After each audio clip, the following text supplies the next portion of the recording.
जी अस्सलाम वालेकुम जी, क्या हाल चाल है? ठीक है आप लोग? अच्छा, ये मेरी अनदर वीडियो थी ऑन डेमोक्रेसी, जमहूरियत के ऊपर कि पाकिस्तान में जमहूरियत की क्या खदोखाल हैं, इसका क्या स्ट्रक्चर है और ये हमारी डेमोक्रेसी क्यों ग्रो नहीं कर रही, इसके क्या इफ़ेक्ट्स हैं, डेमोक्रेसी होती क्या है, कौन सी डेमोक्रेसी जो है ज़्यादा सूटेबल है और कौन सी डेमोक्रेसी जो है वो सूटेबल नहीं है। तो ये मेरा एक क्लिप डेमोक्रेसी के ऊपर था कि स्टूडेंट्स की को पता चले कि डेमोक्रेसी क्या चीज़ है, जमहूरियत क्या चीज़ है। तो जमहूरियत में सबसे पहले जो आपने ये चीज़ फोकस करनी है कि जमहूरियत होती क्या है। पहले तो डेफिनेशन इसकी क्या है, जमहूरियत की डेफिनेशन क्या है।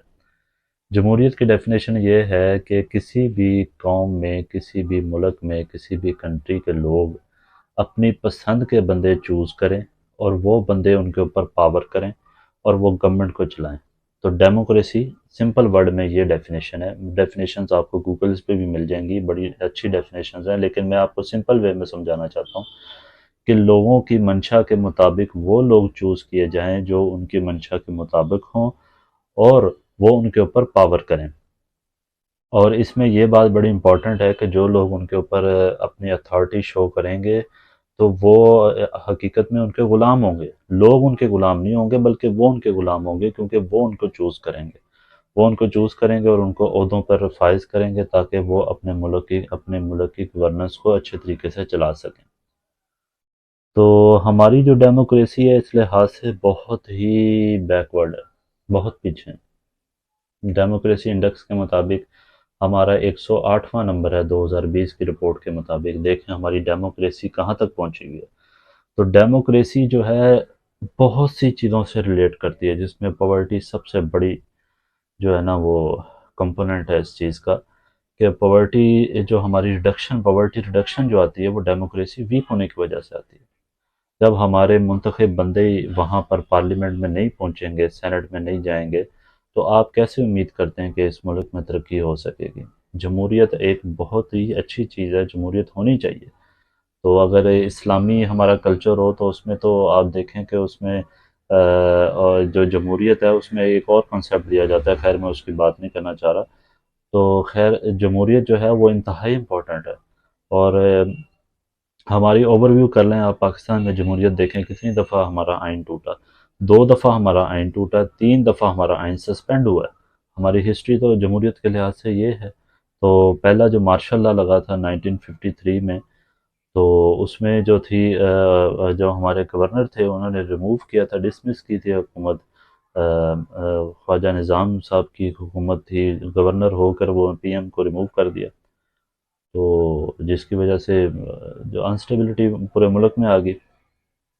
और डेमोक्रेसी जो जो इसके कंपोनेंट्स हैं वो बहुत ज़बरदस्त हैं। अगर आप इसके कंपोनेंट्स को पढ़ें तो वाकई मुल्क तरक्की कर सकता है अगर उस मुल्क में जमहूरियत हो, फ्रीडम ऑफ स्पीच हो, फ्री एंड फेयर इलेक्शंस हों, पार्लियामेंट आज़ाद हो, सेनेट आज़ाद हो, मेंबरान जो इलेक्टेड मेंबरान हों सिलेक्टेड ना हों, ठीक है, मीडिया आपका आज़ाद होना चाहिए, आपकी जो एजुकेशन है वो इस लेवल की होनी चाहिए कि यूथ जो है वो उसमें पार्टी में पार्टिसिपेट कर सकें। इंट्रा पार्टी इलेक्शन होने चाहिए, वो लोगों को उन लोगों को मुंतखब करना चाहिए जो मेरिट बेस्ड लोग होते हैं।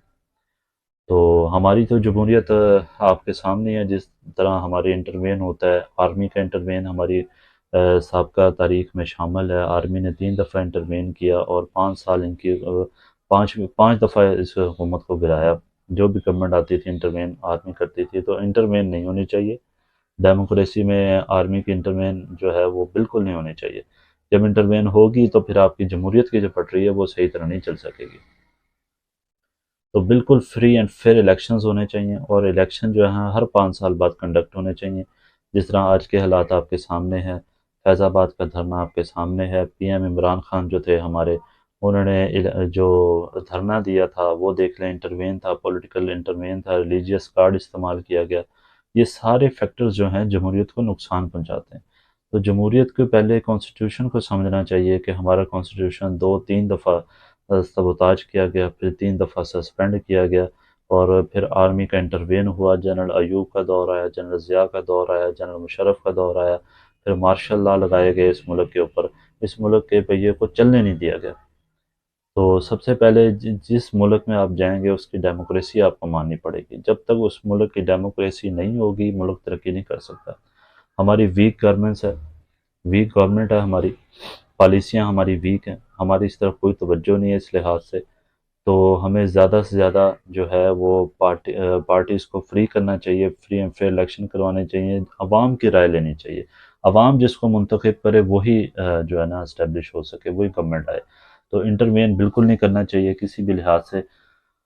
تو یہ میری ڈیموکریسی کے اوپر ایک چھوٹی سی ویڈیو تھی. میں چاہتا تھا کہ ڈیموکریسی کے حوالے سے بھی جو ہے وہ آپ کو گائیڈ کیا جائے کہ ڈیموکریسی ہوتی کیا ہے اور اس کے کیا فیکٹرز ہوتے ہیں، اور کون کون سے عناصر ہیں جو ڈیموکریسی کو پرموٹ کرتے ہیں اور کون کون سے عناصر ہیں جو ڈیموکریسی کو ڈکلائن کرتے ہیں.